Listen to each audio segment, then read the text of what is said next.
আসসালামু আলাইকুম, সবাই কেমন আছেন? আল্লাহর রহমতে আমি ভালো আছি। আমার কপিলকে বলছিলাম পাট শাক কিনে আনতো। আমার কপিলের রিয়াদ থেকে আসার সময় 2 প্যাকেট পাট শাক কিনে আনছে। তো আমি এখানে অল্প কিছু পাট শাক নিয়ে ভালো করে ধুয়ে পাট শাকের ঝোল রান্না করব। তো কিভাবে পাট শাকের ঝোল রান্না করতেছি ভিডিওটা প্রথম থেকে শেষ পর্যন্ত দেখবেন। তো আমি অল্প পাট শাক নিব, বেশি নিব না। তো পাট শাকটা ভালো করে ধুয়ে ব্লেন্ডার করে আমি রান্না করব।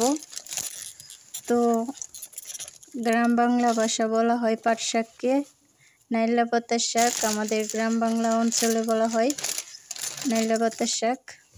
তো এখানে আমি অল্প পাট শাক নিয়েছি, এই পাট শাকটা ভালো করে ধুয়ে নিব।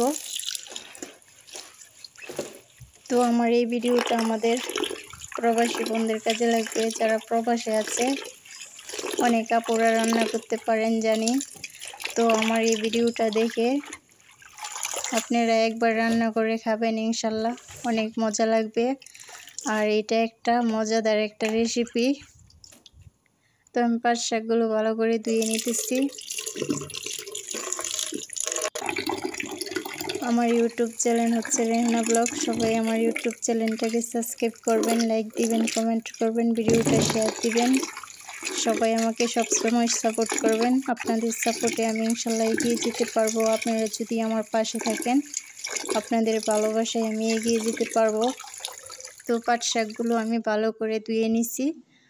তো এখন আমি ব্লেন্ডার করব। ব্লেন্ডারের মধ্যে পাট শাকগুলো দিয়ে দিব আর পানি দিব। তো বেশি পাতলাও রান্না করব না, বেশি সেগারও না, মোটামুটি স্যুপ যেভাবে রান্না করে এইভাবে রান্না করব। তো আমি যখন রিয়াদে ছিলাম, তো রিয়াদের ম্যাডামে রান্না করতো পাট শাক, টমেটো আর পাট শাক ব্লেন্ডার করতো, আর গোস্ত দিয়ে ক্যাপসা রান্না করতো, ক্যাপসার ঝোল দিয়ে তারপরে পাট শাক রান্না করতো। তো তেমন একটা ভালো লাগতো না।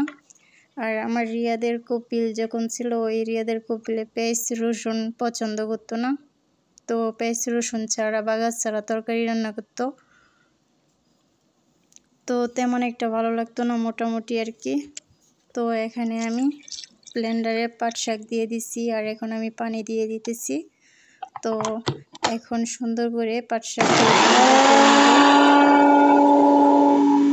আর এই পাট শাকটা রান্না করার পরে ভাত দেখাইলে ভাত একেবারে সবুজ হয়ে পড়ে, আর অনেক একটা মজাদার রেসিপি। তো যারা খাইছেন তারা বলতে পারবেন। তো এই রেসিপিটা হলো আমার ম্যাডামের ছেলের বউয়ের রেসিপি।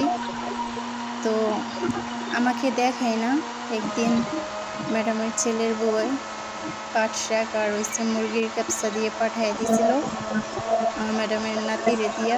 তারপরে এসে দিয়ে গেছে। তো ম্যাডামের নাতি দিয়ে যাওয়ার পরে তারা সবাই খাইতেছে আর আমার ডাকতেছে আনার জন্য। পাট শাকের ঝোল আনছি, এনে খাইছি, অনেক মজা ছিল। তো আমি বলছিলাম এটা কি শাক, তো ম্যাডামে বলছে পাট শাক, আরবিতে বলছে আর কি। তো একদিন ম্যাডামের ছেলের বাসায় আমাকে আর ম্যাডামকে দাওয়াত দিছে। দাওয়াত দেওয়ার পরে গেছিলাম। তো এই যে রসুনটা আমি পলে নিব, পলনি দিয়ে চিকন করে। তো এই পলনির মধ্যে 4-5 জাতের পলার সিস্টেম আছে। তো আমি চিকন যেটা একেবারে সেটা দিয়ে পলে নিছি। তো পাতিল বসাইছি চুলাতে। তো পাতিলটা গরম হয়ে গেছে, এখন আমি তেল দিয়ে দিছি। তেলটা গরম হয়ে গেছে, এখন আমি রসুন কুচি দিয়ে দিতেছি, মানে পলা রসুনটা। আপনারা চাইলে বাটা রসুনও দিতে পারবেন। তো আমি রসুনটা একটু ভেজে নিব।